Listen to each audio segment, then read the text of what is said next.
Hey, everybody, how you doing? Well, that's good. Welcome to the PHLY Flyers Postgame Show presented by Bet365. Download the Bet365 app and use code PHLY365 when you sign up. Whatever the moment, it's never ordinary at Bet365. My name is Bill Matz. I'm your director of fun and games for the postgame. Joining me tonight, Philadelphia's #1 hockey beat reporter, Charlie O'Connor, and Broad Street Hockey's own Kelly Hinkle. Lady and gentleman, that's what I'm talking about. They don't have to win, but they do have to entertain me. They gave us something. And we something. got what we needed, I think, out of the Flyers tonight. This went from potentially being Yes. one of the worst possible post-game shows ever to being truly a fascinating one. We Because almost went all the way. there is so much to break down in this game, despite the fact that obviously the Flyers lose 6-3 to the Washington Capitals. But this went from being, because like the first 20 to 30 minutes of this game was like beyond dog crap from the Flyers, to the point where, and I went on the pregame show saying that, look, I'm not ready to make any sweeping generalizations on this team. It's only 6 games. Really, during the road trip, I don't think they were that bad, just sloppy. Watching that initial period and then beginning of the second period, I was like, man, this team might be real bad. They had, Then we have the second half, and now we actually have some interesting things to talk about beyond like, oh God, this team is terrible. They had 3 shots in the first period, but then they finally woke up. They had 17 in the second period alone. Now, last night against this same team, they had 18 shots on net total. Yep. Like, they totally flipped a switch in this second period, and the game became something else than it had been. And that's a lot of fun. But I want to start tonight at the end. And by the end, I mean that first empty net goal. Right, not the second one, whatever. Game's I don't care. over. Sure, Alex Ovechkin's good for Ovi. one step closer to breaking the goal record. Exactly. Cool. Well, that's if Perfect. I've said this for the last 2 days now. If you're going to give goals to the Caps, can I at least see historic let goals? him And do every it. goal Ovi Exactly. scores is historic. At least he got one in this. No, game. we're talking about the goal that made it 5-3. The that turned a 5-3. 1-goal game into a 2-goal game. We cannot show the clip. I'm assuming everyone watching this game can remember it vividly in their heads. Oh, I see it. We had triple digits people sitting in the comments waiting for us to go live. I bet you every single one of them has opinions on that one. Yeah. That's what they were all waiting here to talk about. And Michkov, obviously. Right. And we'll get to Michkov, and we'll get of to course. him. So what happens on this play is Break it basically Jamie Drysdale has the puck. They are in a regroup. Michkov took a shot that got blocked, but the Flyers get the puck back. No harm, no foul. They got time. Drysdale's regrouping. Egor Zamula is standing next to the blue line, presumably as a potential outlet for a pass. Jamie Drysdale starts to make the pass. Egor Zamula immediately turns around, jumps off the ice. Pass goes to no one. And as a result, Washington gets the puck and immediately scores an empty net goal to put the game on ice. I want to talk about this play because there are probably 3 players who you could theoretically blame. There's one that I think is most to blame, and it just happens to be the guy who's been struggling from the start of the season. My initial view of the play was Owen Tippett is standing there and the puck is loose. And I'm like, you need to take the too many men penalty. Yeah. You can't just go, oh, well, I don't want to play it because, no, you need to take the penalty because it's an open net. And then on the replay, they actually show what happened. It's Zamula, not potentially a pass outlet, the only outlet with stick down and appears to be looking at He was looking right at it. Drysdale, and then goes, I gotta go. he just- Mom's calling me for dinner. I'm sorry, boys. just I don't know. The streetlights came on. I gotta get my ass home or I'm grounded. And suddenly Drysdale's pass is to no one. Right. And it's like, well, we should have 6 guys out there. There had to be someone open. You know, it's the whole we have more than them thing.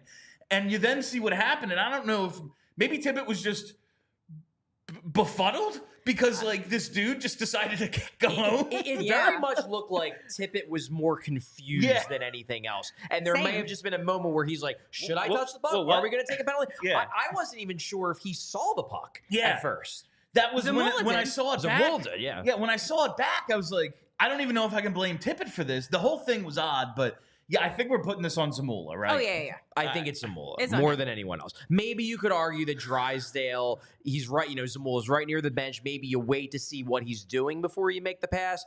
But also Zamula, you're the only outlet. I don't know, man. Hold off just a bit.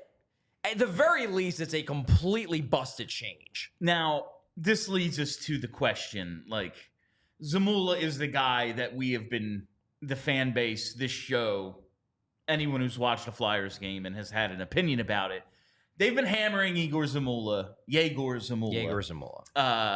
for 7 games He's now. been real bad. He's been, and it's been rough. It has been justified, I would say, for the most part. Yeah. We know the whole thing. Listen, he's the translator. Right. He is there. Maybe he's the one who told Mish, you need to start shooting again because you're our best player, and he did tonight. Maybe that's on him, and he helped us make it a game. But I know Eric Johnson doesn't get anyone excited, and he doesn't do anything for anyone. It's not Eric Johnson's in for Zamula, we're going to win now. No. I don't think that's going to happen. But he might avoid these kinds of I was going to say, glaring Eric errors. Johnson doesn't do that. He's not a player who I think is going to leave the ice when a pass is coming towards him with the net empty. Seems unlikely. Is that the move now? Well, if we're going purely by quality of play, Egor Zamula has absolutely earned himself a trip to the press box for at least one game, if not more. Now, is there a benefit to having Zamula on the bench and in the locker room between periods to serve as translator? Possibly. There possibly is a benefit for Michkov. If a coach needs to say something to Michkov and maybe, he doesn't know if it's going to get through, he can go through Zamula. If Torts wants to, yell at the team in between periods and they want to make sure Michkov is picking it up. Is there a benefit there? Probably is. There probably is an intangible benefit to that. That said, I don't think it outweighs the negative of having Zamula when he's playing this poorly out on the ice, actually costing you plays, shots, chances, and as we saw tonight, goals. Zamula, here's the thing. Maybe having Zamula around to help Michkov understand English is useful. But it's definitely useful practices around the and no one is saying, I don't think anyone, even the most angry Flyers fans, are saying, send him to Lehigh Valley. It's just don't play him every night. Yeah, maybe he needs to be in a rotation. Maybe that fifth, sixth, that third pair needs to be a little more competition here. It's just who understands English is Egor Zamula, and that doesn't appear to be helping him. No. Michkov, I don't know how much English he knows, but he knows hockey. He's making some freaking plays out there. I don't know if he needs a translator to hey, we have some traffic in front. I can shoot and score. And he did, I just don't see the benefit at this point. And we've said this in the past. The boys know. At a certain point, Ivan Fedotov, I think, made a nice case for himself. Okay, you can get another game. Yeah. But second half of the game, we'll get to him. Okay, second half of the game, he looked like an NHL goalie in the second half of the game. If we're everyone needs to earn their ice time, well, doesn't Egor Zamula? Bro, at least someone else needs to now lose that spot for him to get it back, or we need to have a rotation, something. This team has a lot more problems than Egor Zamula, but he's been a big problem. This is a very easy thing that you can show. Show the video. Why did we give up that goal? Because you decided to leave the ice. But this is not an isolated incident. He has not been helping them. It's coming after a game where he was directly involved in 2 shorthanded goals. That happened last night. It was 24 hours ago. I was right here talking about it. Yes. It hasn't been that long, but here we are. I don't even know what to say about Zamula at this point. Other guys have looked better. I know he's already on the third pair. I know he serves intangible roles, but bro, I liked him. I liked giving him a shot last year. I thought he was a decent enough third pair defenseman. And it's that's fine. This year, not so much. This year, he has been a shell of what he was last year. And maybe he can get himself back into the rotation. But the version we're seeing to start the year is not an every night NHL defenseman. He's just not. No. And it hurts too because it's not even like they're using him. And I'm sure part of this, because looking at the time on ice, I'm sure part of this is that they're still easing Nick Seeler back into things. He missed some games. Obviously, there's the numbness in his foot that kept him out. But Zamula got 18:59 tonight. He was the 4th defenseman on their time on ice chart. Risto was 5th at 14:34, and then Sealer 6th at 12:36. Like, at the very least, you need to cut Zamula's ice time. If you need to keep him out there for reasons, he should be seeing 12 minutes a night and not be on the power play anymore. You need to pull back because he's hurting you. He's hurting you out there. Yeah, that's the thing. It's transitioned from just like being not good to like actively hurting these last couple of games. Yeah. And you can't just let that go on. And I'll tell you what I do like to see in this defenseman time on ice, though, is Drysdale up there second, only behind Sanheim, 22, 23. Good. He had 2 assists. He ends up -1, but I believe the only times he got scored on were the empty netters. Well, he was definitely on the ice for the I think he was on for the second one as well. Yeah. Okay, it was on the second one as well. I think it was him who smashed his stick. Yes, you're right. So I think those are the only times he got scored on. It's nice to see other guys stepping up, and you can see Zamula in 4th rather than in 2nd or 3rd. But yeah, if nothing else, that power play ice time needs to be put somewhere. You need to play other guys over Egor Zamula because he stinks. He stinks. Maybe he doesn't stink forever, but right, he stinks. Right now, he is playing, he's playing maybe poorly. the worst hockey of anyone on this team. And up until the second period of this game, that was like the whole team. That was a huge It's the whole that team. was a huge bar to clear as being one of the worst guys on this team. Seriously. And now after a pretty decent, at least like 35, 40 minutes tonight, we can say, yeah, it's Zamula. I'm going to move on to some other stuff. Ivan Fedotov. This one didn't start out great. No. But he tightened up. The team as a whole has certainly needed over the last couple of nights to tighten up from the first 4 or 5 games. And I think they've done a decent enough job of doing that. Fedotov to start looked like the disaster he's been. Yeah. Real bad. But it got better. It got better. Obviously, the fact that he struggled in the previous few games definitely colored our vision going into this game. And I have a theory. I think it might have colored the players a little bit too, because they did not come out confident. And I'm comparing this to last night's game, where last night's game, they came out, they were creating chances, they just couldn't finish. They got frustrated because they couldn't finish. The first period of this game, the Flyers couldn't complete a pass. They were just stuck in the mud doing nothing. And I'm sure part of that is the frustration about not being able to score. I wonder if part of it also is the fear of, if we make a mistake, it's going to end up in the back of our net because this guy's in goal. Because, yes, getting the goal definitely got them going. It finally got them playing like an actual NHL hockey team. But the save that Fedotov makes on Dubois, like, yes, you can say it's a momentum save. It's a huge save, really good stop. But to me, it felt just as much like, yes, it was big for Fedotov.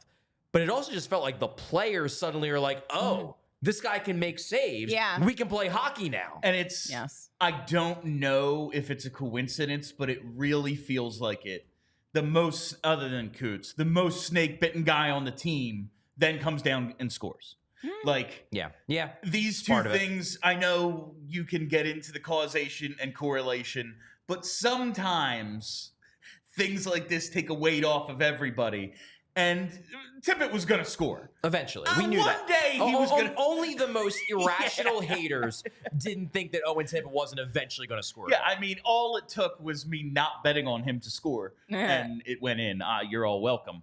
But I think these things, like, that save not only, saved the game, at least for the time being, but took a little weight. Like, oh, we got one. Well, the whole way the Flyers were playing changed after that. They looked like they were a completely different team. Yeah. So, like, obviously, that save took something off of their minds, and they were finally able to remember how to play actual NHL hockey. They looked completely different. Like, actually fun. And to be clear, like overall, if you're evaluating this game, Ivan Fedotov did not play well overall. No. Let's not. But let's not get crazy. The numbers, I mean, 833 is bad. Not great. But I do think it's fair to say that the first half of this game, he looked like the guy who he looked like the last game where he just couldn't even make it through the game. The second half of the game, he made some legitimately good saves, stops Ovechkin a couple times. Like, he looked maybe not incredible, but he looked like an NHL caliber goalie. Now, is that enough if you're looking at the full 60 minutes? No, it's not. He has not yet had a good 60-minute game, but at the very least, there was something. Whereas the last game, there was nothing. No, that's the... Like, you can... I've said all along with so many of these games, like, I just need to see progression from some guys. Like, I need to know that maybe you can be something else the next game or in a week or in a month or next season, whatever, something to build on.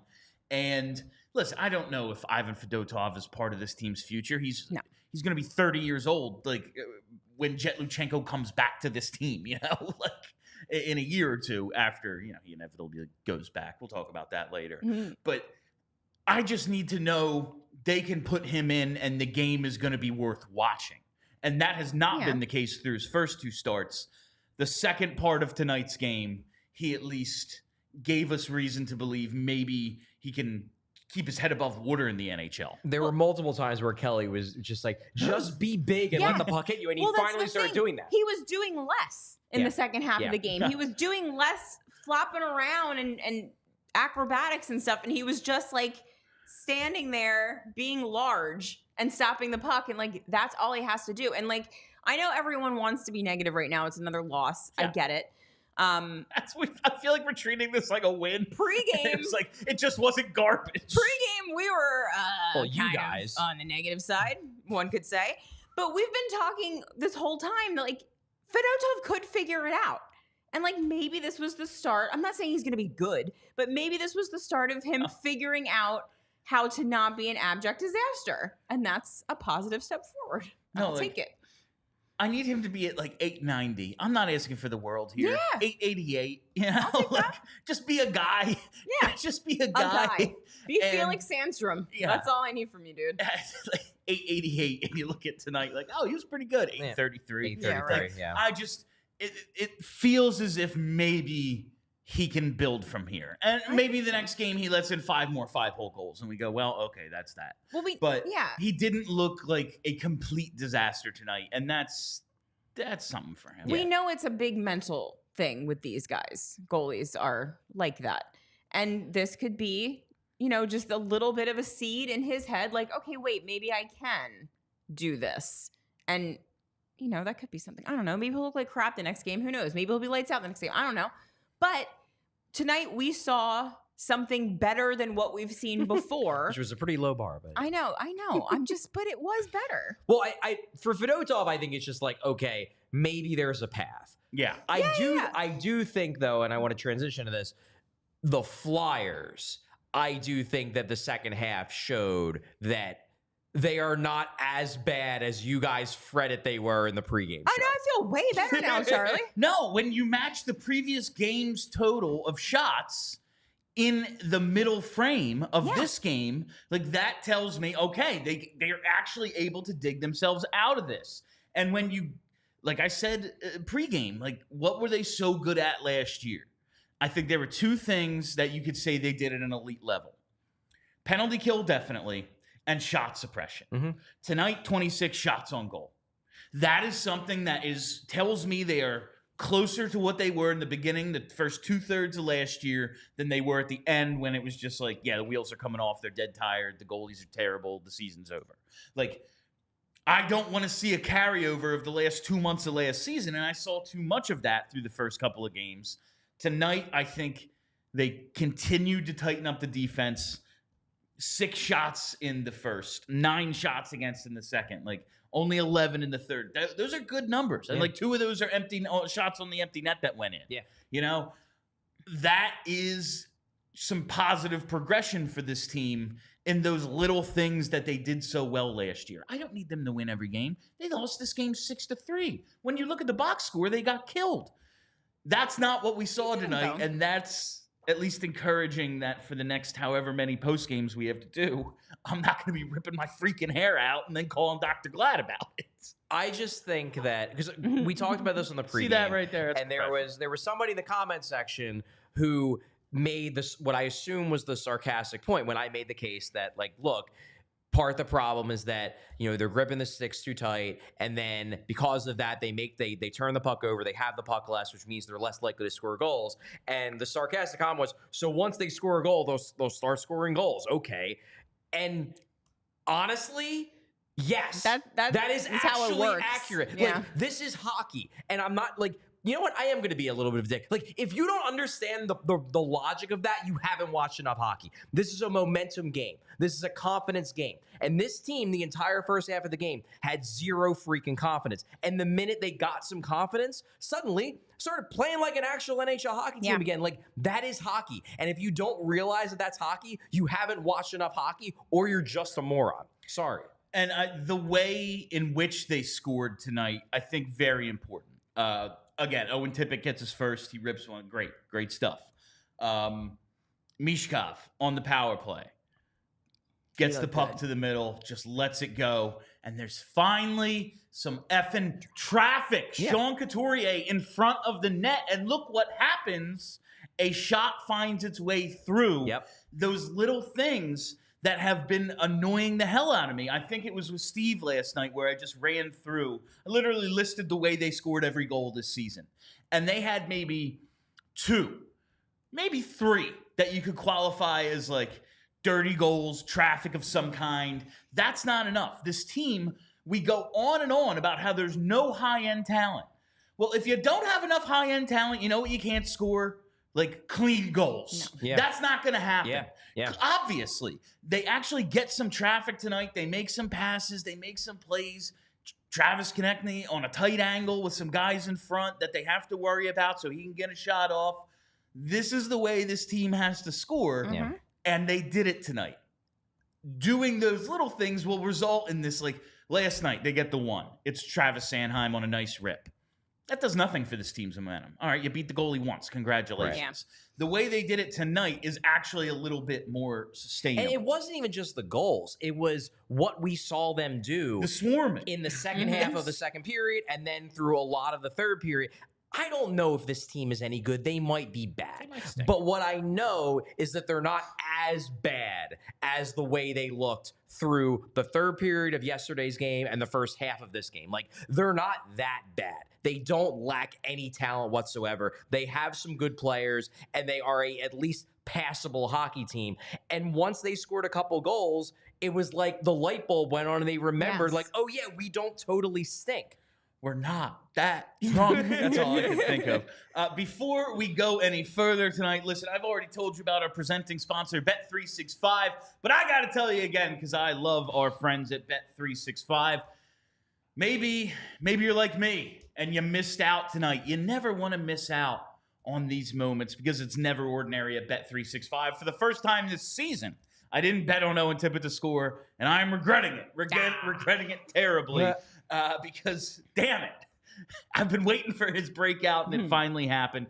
Don't miss out. You got to sign up at Bet365 right now. And right now, new customers can get $200 in bonus bets when you bet just $5. Use the code PHLY365 to sign up. Deposit $10 and place a bet for $5 to get $200 in bonus bets.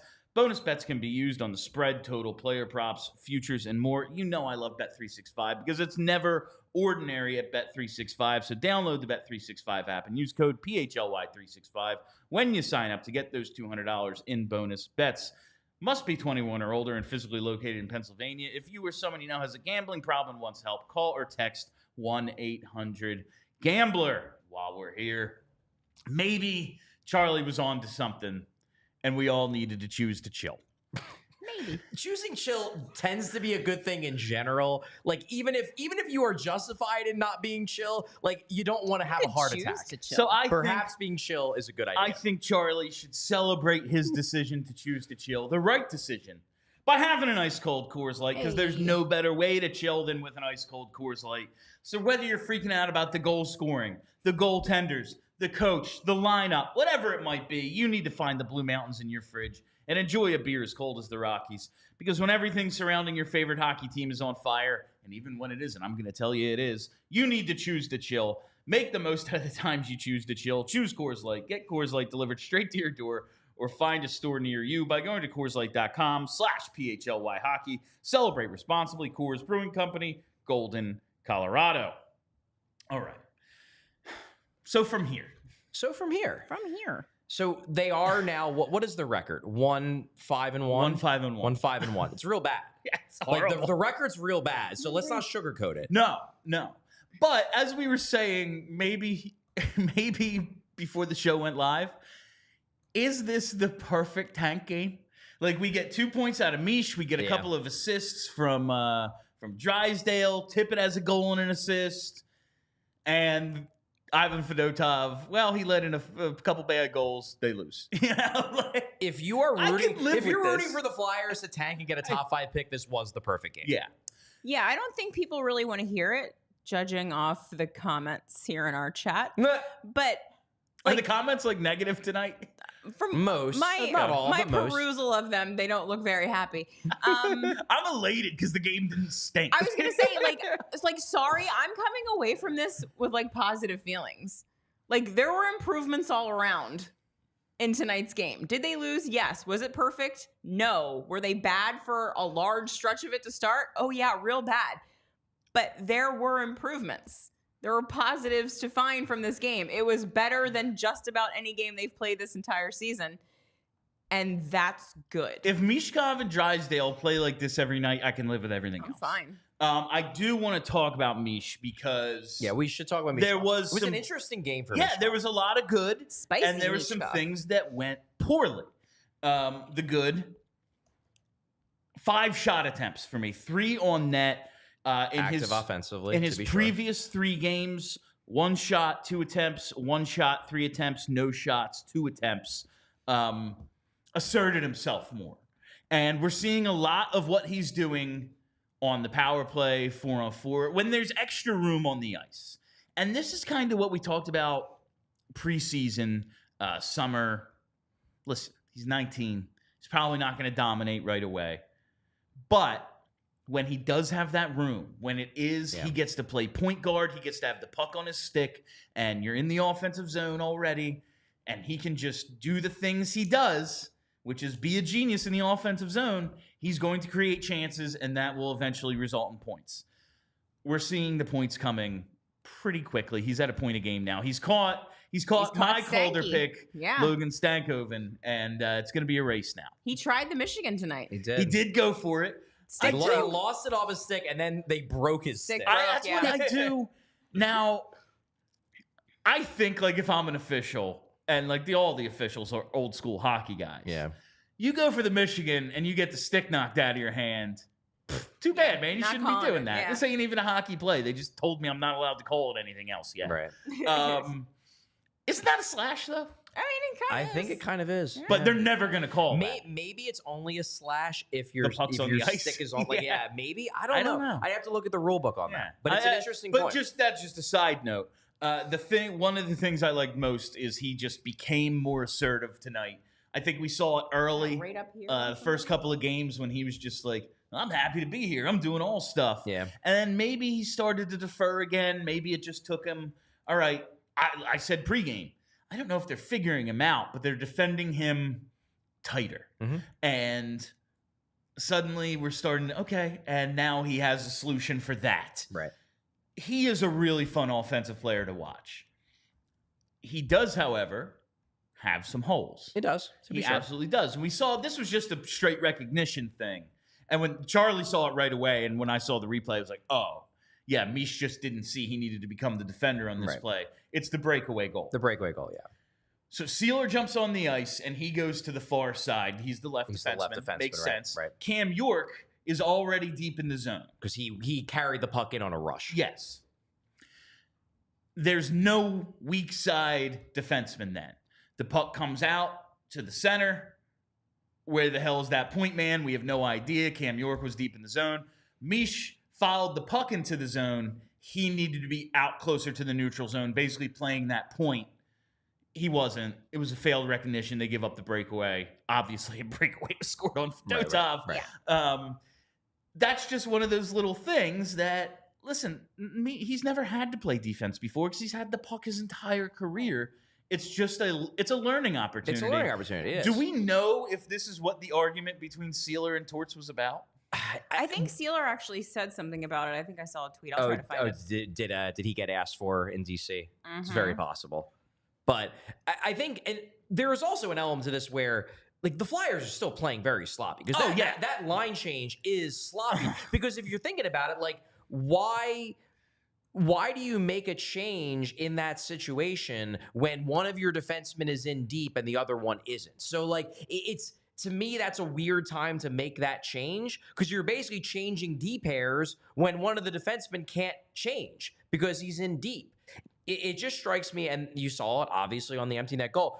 There's just some sloppiness there. And look, like, we talked about a pregame. Like, I do not think they're going to fire John Tortorella. No. Even if some fans want him fired immediately, I don't think that's going to happen. But the continued sloppiness on things like line changes, on things like penalties that they're taking too many of, that is ultimately on the coach.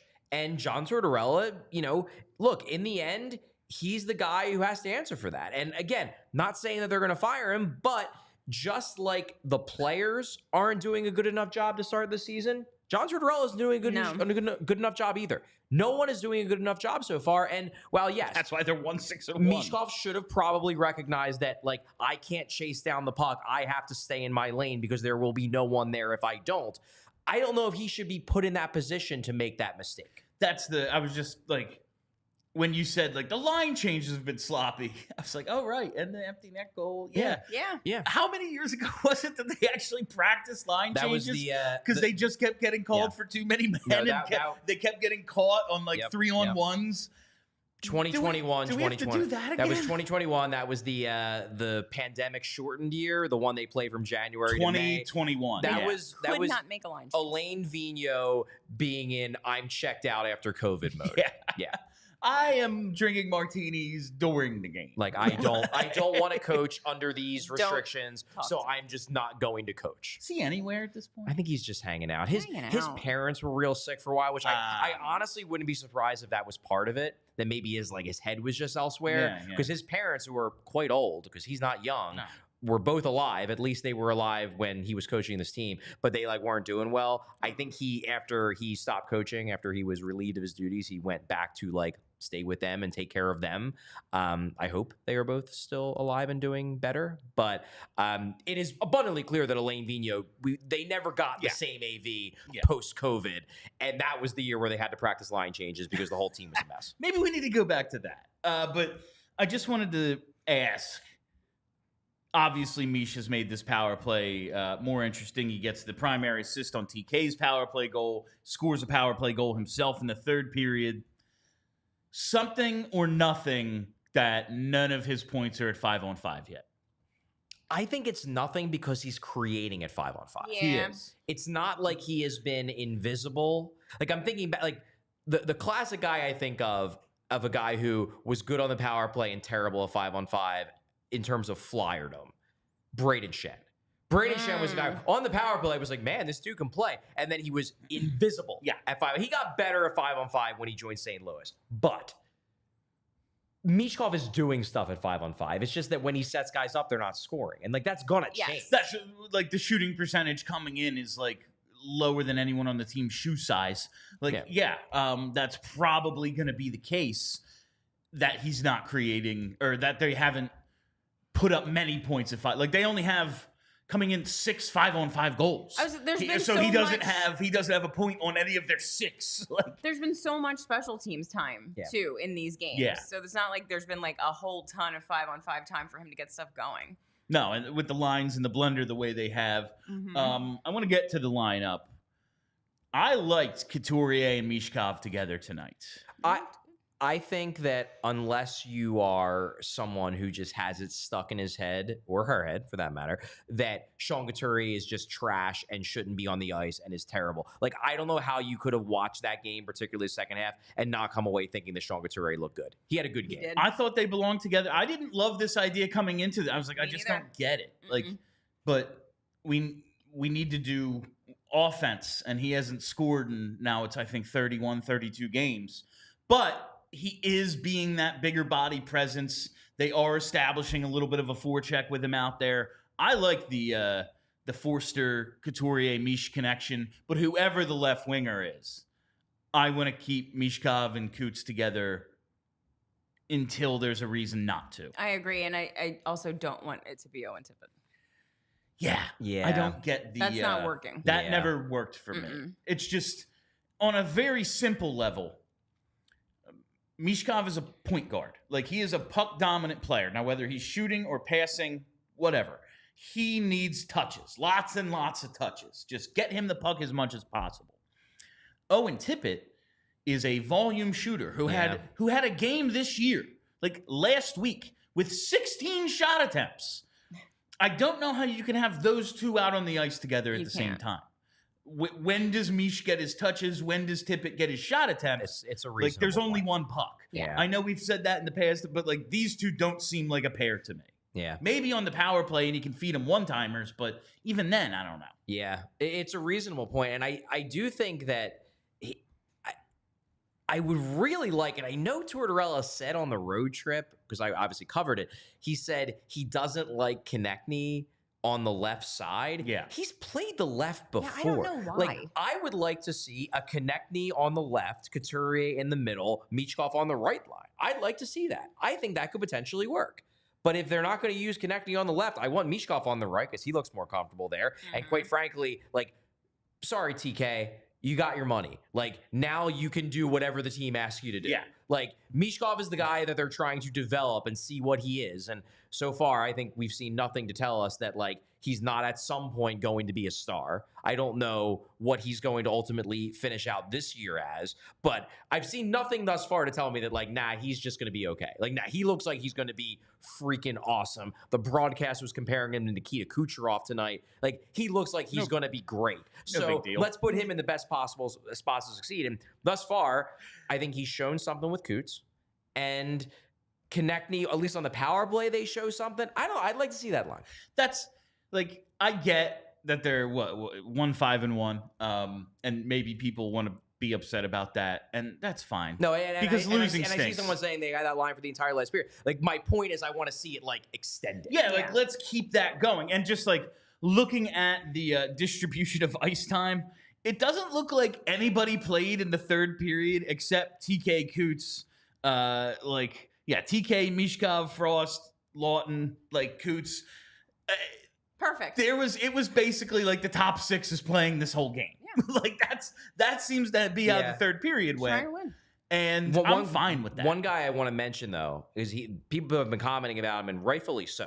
And I've often been a defender of this guy, but one guy who was justifiably dropped out of the rotation in this game was Joel Farabee. Oh, he was real. He was Joel rough. Farabee. So Joel Farabee with like 7 minutes left, I think.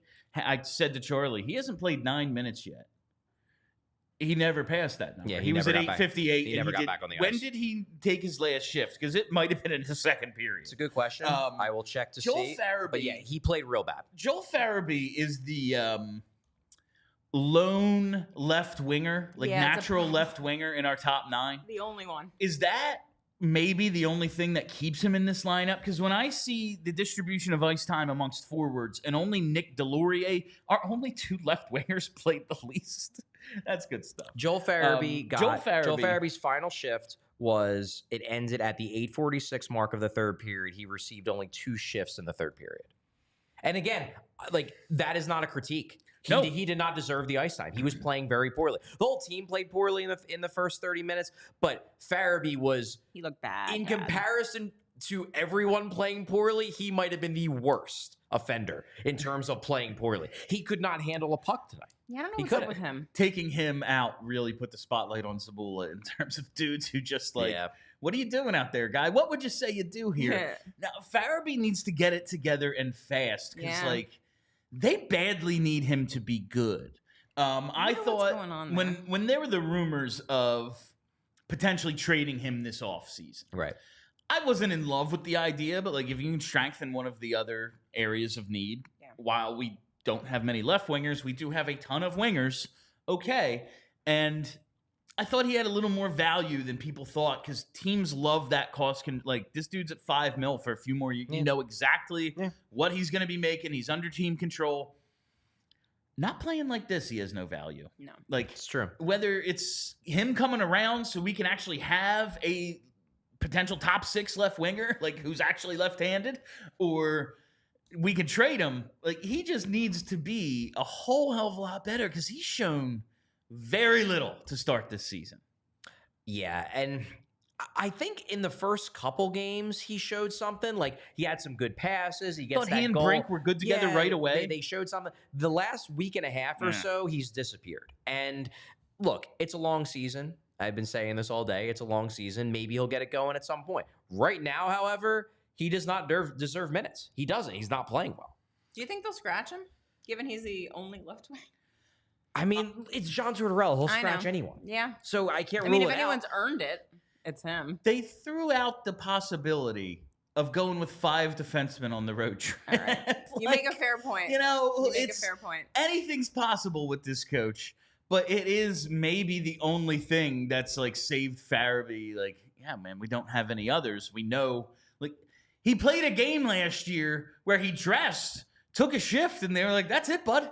Yeah. 36 seconds. Yeah, you know, the door game. like that right? absolutely happened. Jeez. It happened. So, what's the difference between that and scratching him? What's 36 seconds? I don't know what's worse, actually, 30 like for the ego. Yeah, having to sit there. And open That's Yeah, rough. It's yeah. embarrassing. Because your boys. It's embarrassing in a way. Like, yes, getting scratched is embarrassing, but no one, like, aside from us in the media, no one sees you up in the press box. Everyone sees you at the far end of the bench, never getting a shift. 20,000 people in every TV camera is pointed at you. Yeah. Like, they see you sitting there.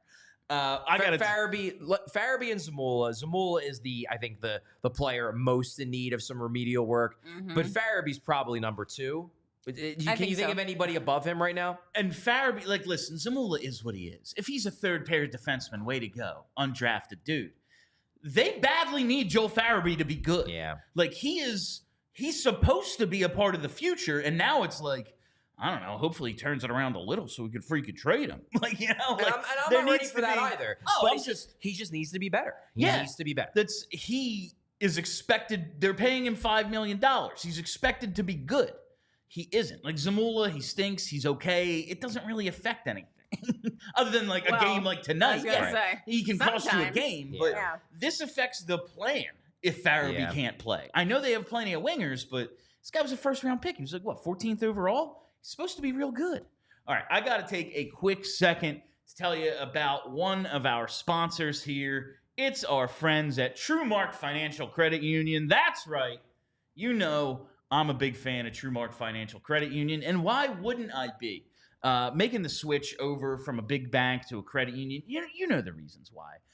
Banks, they're for-profit institutions owned by shareholders. What's their goal? Making money for those shareholders. Well, credit unions like TrueMark Financial are not-for-profit financial co-ops owned by their members. So if you live or work in Bucks, Chester, Delaware, Montgomery, or Philadelphia County, you're eligible to join, and member benefits include great rates, lower fees, and personalized service. And everyone loves that personalized service, but man, it seems like a pretty big pain. I got everything connected to my big bank account, and I don't really want to make the switch. That's why you got to check out TrueMark.com/PHLY to see just how easy TrueMark makes it for you. They know that sounds inconvenient. That's the last thing in the world they want to make it for you. So go to TrueMark.com/PHLY for more information. TrueMark Financial is federally insured by the NCUA and is an equal opportunity lender. It's time, Hinkle. I'm ready. All right, so part of the problem with those first couple of home games is first impressions often leave lasting impressions.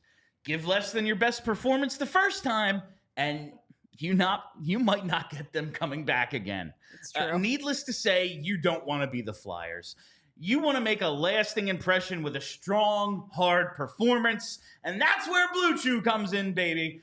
Blue Chew helps boost your confidence in the bedroom so you can stay hard and perform at your very best. So the next time someone says your game is all about speed, you can say, hold on, I'm here to play hard for all 60 minutes, maybe even into overtime. What is Blue Chew? Blue Chew is an online service that delivers the same active ingredients as Viagra, Cialis, and Levitra, but at a fraction of the cost and in a chewable form.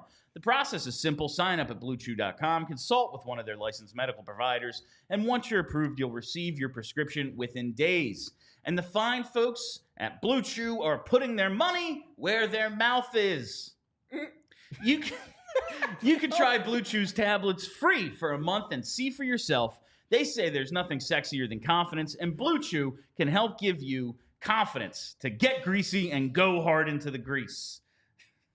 And we've got a special deal for our listeners.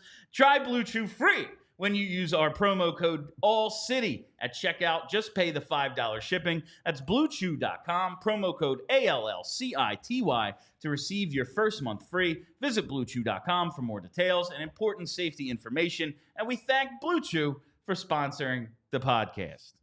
Was it everything you wanted it to be, Kelly? It was really good. The little giggle was the best. That was... You don't want to grip your stick too hard, boys. That's, you're gripping your stick too hard, and then you just can't perform. Can't score. You know, sometimes you just got to get the loose. yips. Where the hell? What were we talking about?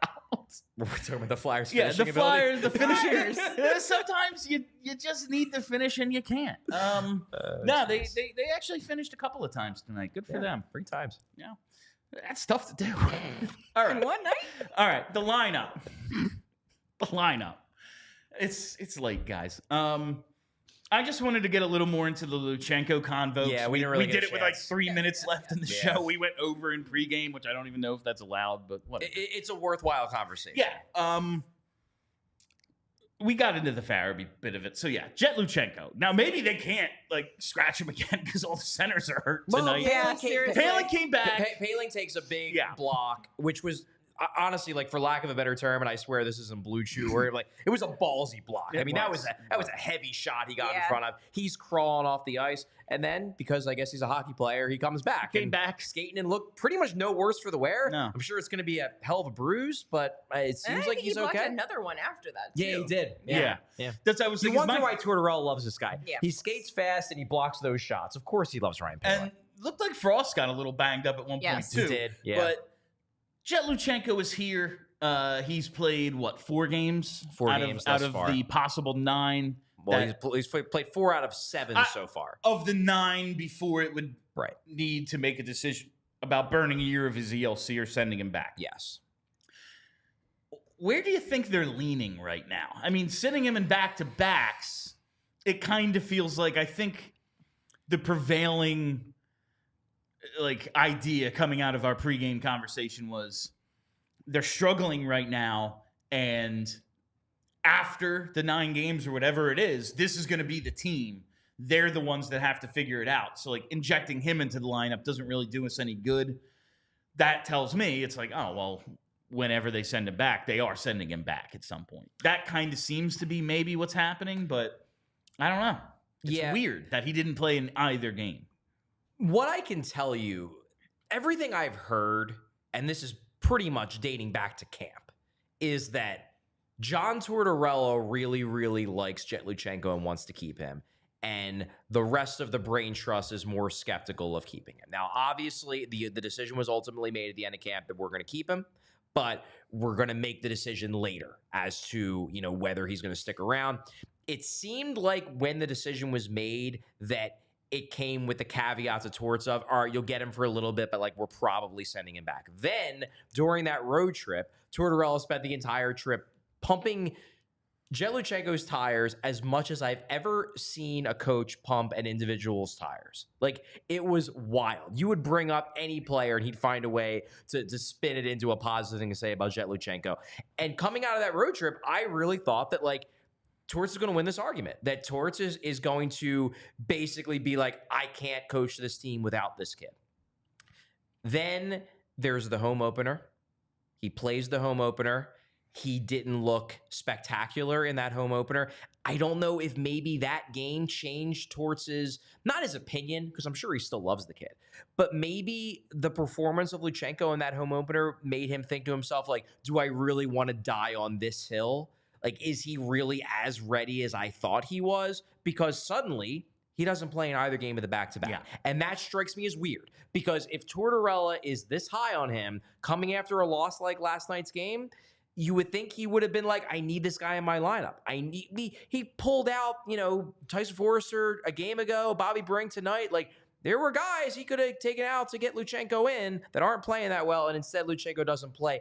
It just makes me think that possibly this decision has been made. Maybe he gets in another game, but possibly the decision has been made. I can't remember if you said it before the show or on the show that you thought maybe the fact that Washington is such a physical team might have played into it. Like, maybe they just don't want him to get the crap beat out of him by Tom Wilson. I did wonder that.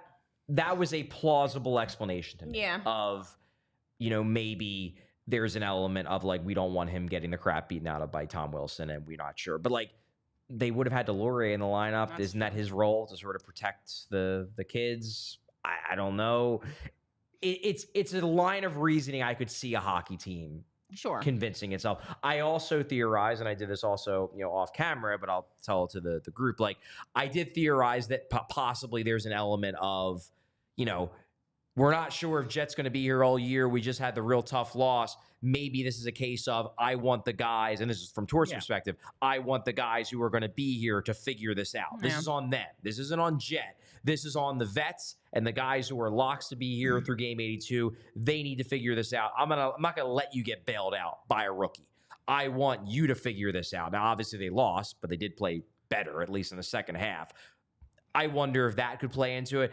But like Occam's razor here, which I tend to follow, is when your 18-year-old prospect doesn't dress for 2 straight games, Occam's razor is he's not in the lineup because they don't think he's going to help the team win. And if they don't think he's going to help the team win, then is he really going to be this long for the team when you can just send him back to the juniors? Guelph in last place. They could probably use him too.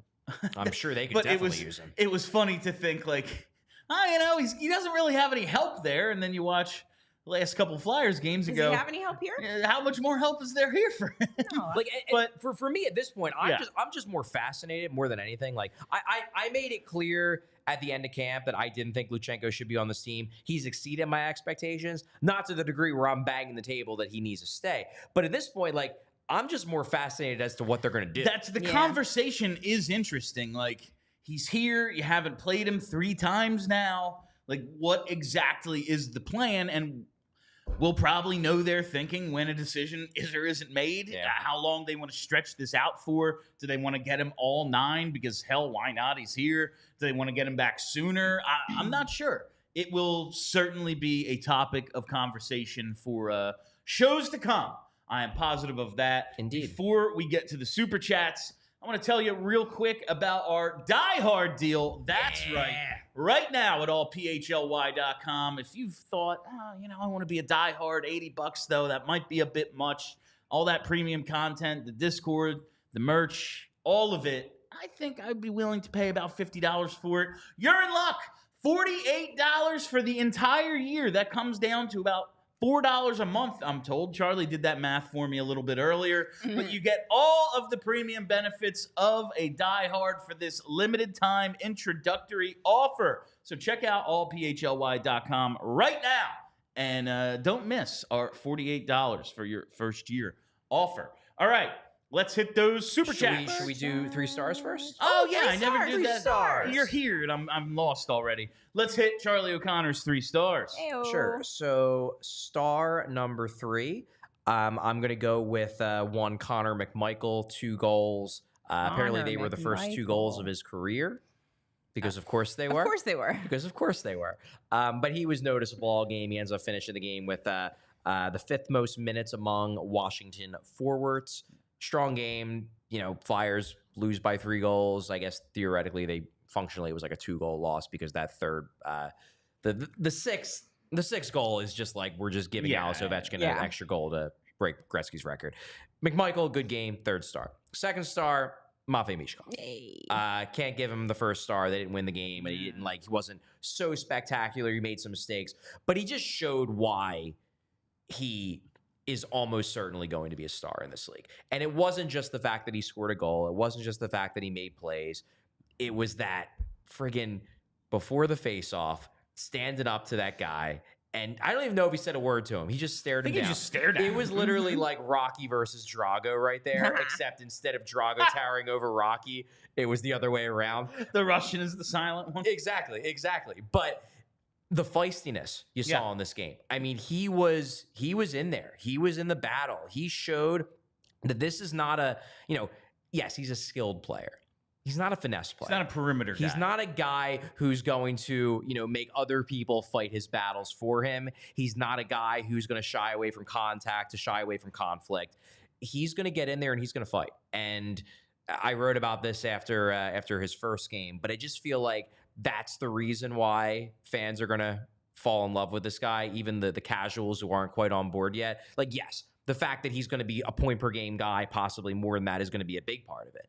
But there's a reason why Brian Dawkins is a legend and Mike Schmidt is just like, oh yeah, he was a great player in Philadelphia, whereas Brian Dawkins, he is everyone's favorite Philadelphia Eagle, because there are some guys that have that Philly attitude and some guys are just a little bit more aloof and distant and more just not stoic. More stoic. It seems like Michkov has that fire. And that's why I'm making him star number 2. Absolutely. And let's hit it with star number 1. Star number 1, this is a guy who I've criticized a lot over the past summer.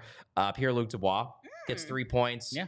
He played a really good game. I'm not generally a fan of his game. He was impactful all night long, finishes with 3 points, so I'm giving him first star. I was hoping you were going to give it to Dylan McElrath. I believe they said on the broadcast, first multi-point game of his career. Was it really? I believe that was and stated. it was a 2-assist game. 2 assists. Yeah, he scores a lot of points, apparently. Yeah, he doesn't. All right, let's hit those super chats. Super chat time. Started off with our buddy JH. Can we send Z to the aircraft carrier in Siberia? We don't want to send anyone to the aircraft carrier. I don't think that's what we want to be doing. Yeah, let's not do that. Not in Siberia. All right, this next one from JH. Hell yeah, this is the team that we've been missing. And that's listen, the spirit. I know that the bar excited. They lost 6-3. No, he's right. He's right, and you should say it. I am impressed with the way that they fought back, especially considering the goaltender is he is a deflator.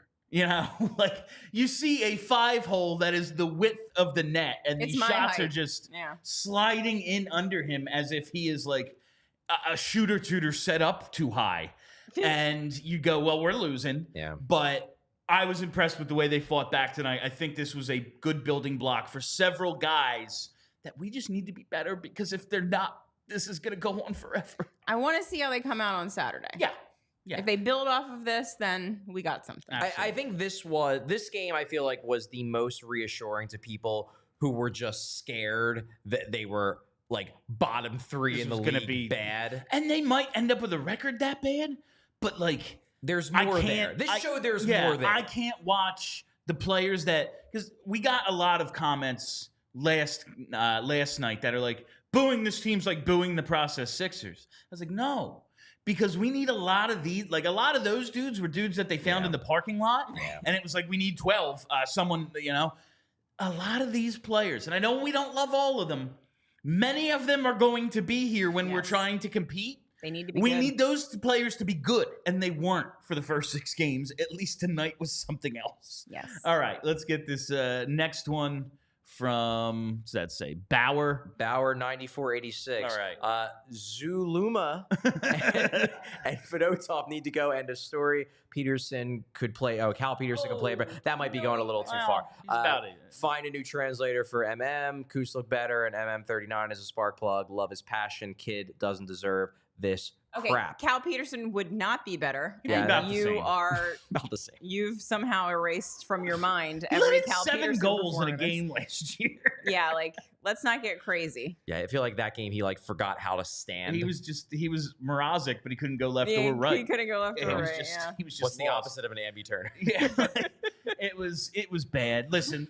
Zamula and Fedotov, as Charlie would say, have not showered themselves in glory this far. They have not. They are not a couple of the players I'm worried about, though. That's the thing. If they suck, they suck. I don't care. Yeah. If that's what costs them games and they end up in the top 5 of the draft, All right. well, And good job. To be clear, they're not going to get rid of Zamula. There probably is a world where they get rid of Fedotov. Like that could happen if he continues to struggle as much as he has thus far into like November and December. They could send him down to the minors. They could see if he wants to go back to the KHL. There's not a world where they're going to get rid of Zamula. The friendship between him and Michkov is too strong. Like they live together this summer. Like they're buds. There is a world though where he becomes the 7. He becomes the 7. He ain't on the power play. Yeah. Just little things we could do to limit the damage, perhaps. Yes. All right. Let's hit this next one here from Stephen McGlade.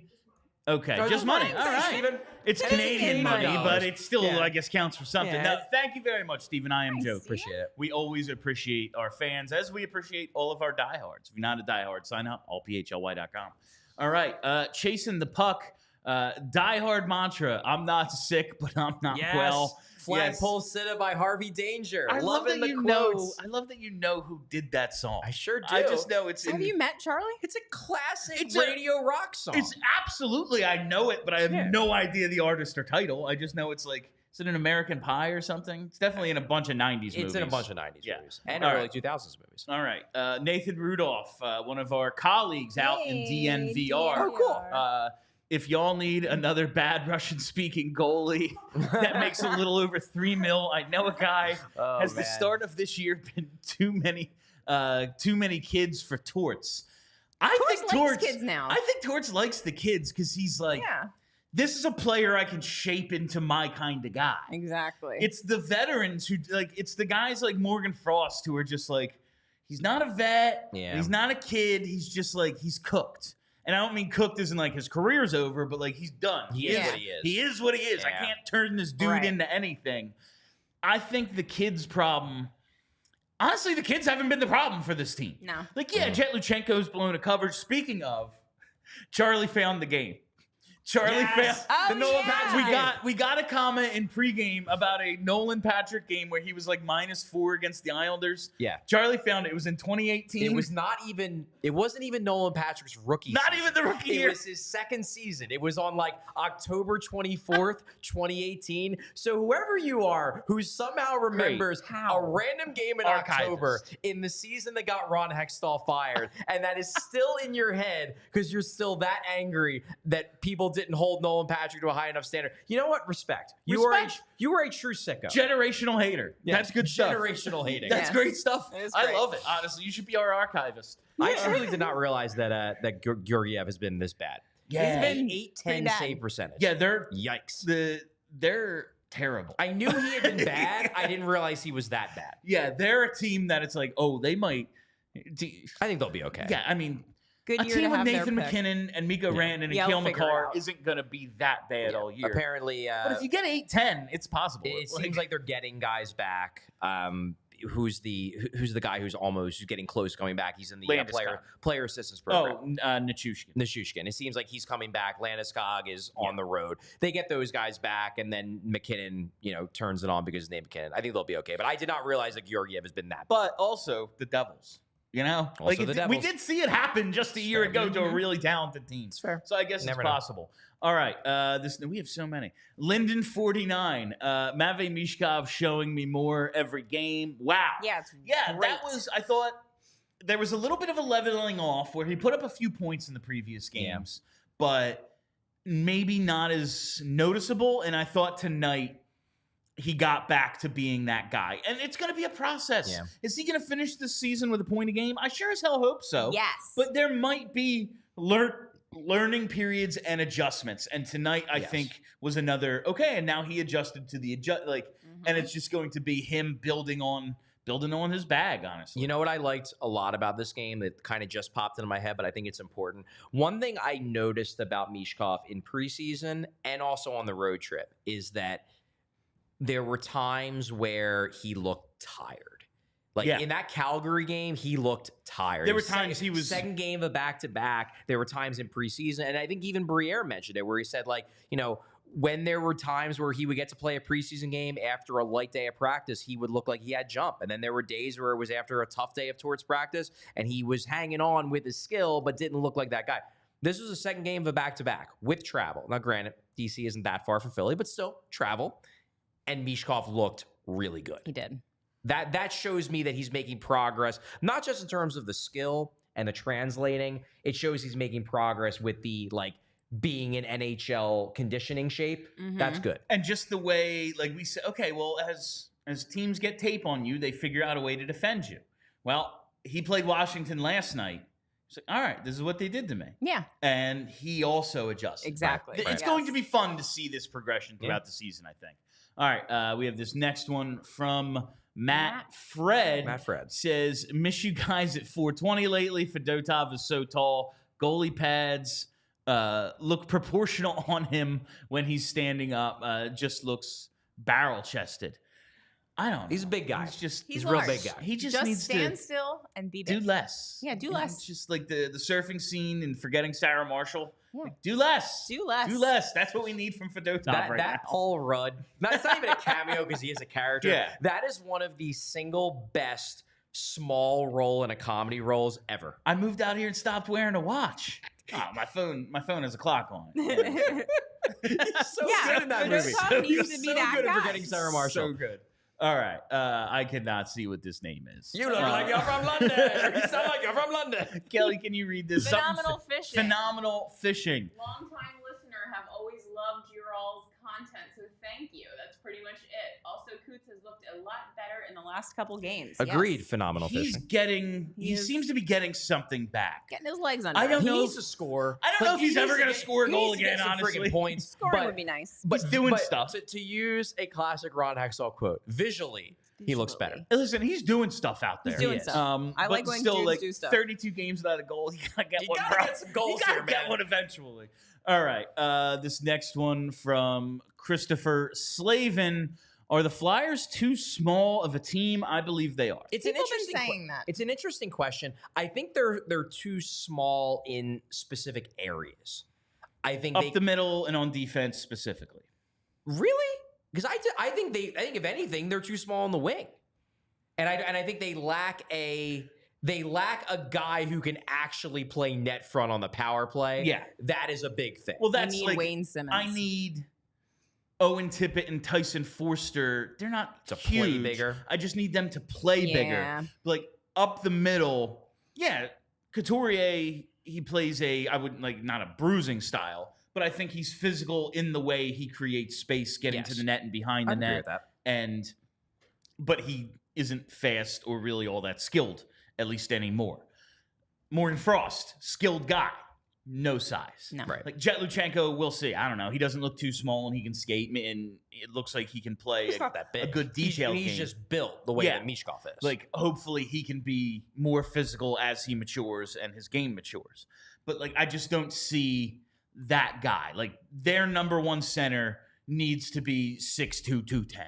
Like, that's the way I look at it with this team. That'd be And on the cool. back end, like, they have zero physicality. well, why are they paying Risto? Yeah, why We've been asking that why since- can't he they've been ever asking do that anything? Since our draft party, when they traded for him, we've been asking, why are they paying Risto? And when they gave him a raise, the question repeated itself. So big, so tough, and yet. And yet. Yet. Yeah. Like, And yet. I don't know, because Chuck Fletcher had a hard on for him. He was Blue Chew. went to BlueChew.com BlueChew.com. and saw Rasmus Ristolainen's face. It was like, actually, I'm good. Yeah. Anyway, God. we'll move on. From Vineet Vinet Singh, I pronounced that like somebody. Please use towards the Zavragan extraction. We're putting fund. together a team. Someone needs to go. Another man. shutout. He's at like 940 or something. Like he is. Yeah, and another shout out today This for is Ska. This is really something. They're not going to extract him. They're not going to give him. That would start an international incident if we tried to get him. We're just holding on for the next 2.5 years. Yeah, Until he can.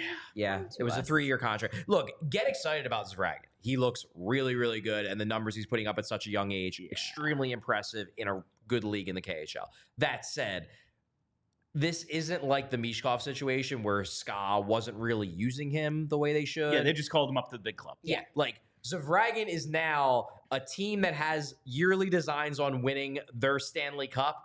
He is now their number 1 goalie at age 19. They're not going to let him leave. I was going to say, like, until his contract is up. Honestly, I'm scared that they're going to Fedotov him. Yeah. They're going to be like, no, you're not leaving. Listen, sorry. he's only what? We need He's you. still a teenager, right? Yeah. He's 19. He's a child. Like, you look at Sorokin, Shesterkin, they came over like 24, 25. Yeah. It might be a bit. It might be that. And that's fine if he comes over. If he comes over and he's dominant right away. Yeah. Shesterkin, If he's one of those wait. guys, done. Yeah. Signed, sealed. Yeah, cool. I'll wait. But we're probably going to have to. Is that it on the Super Chat? I think that's it. All right, and that is all the time we have for you on the PHLY Flyers postgame show presented by Bet365.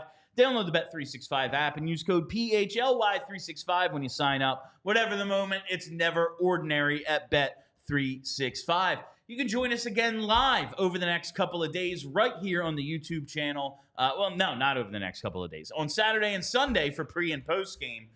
Make sure you're subscribed. Never miss our live show when you hit that reminder bell so you get notifications. Follow us on Twitter at PHLY_Flyers and follow the podcast as well. All of our post games get podcasts as well as the live shows. Just search PHLY Flyers. All right, that'll do it for us. My name is Bill Matz. That's Charlie O'Connor. That's Kelly Hinkle. Until next time, let's go Flyers. We all silly like the mayor.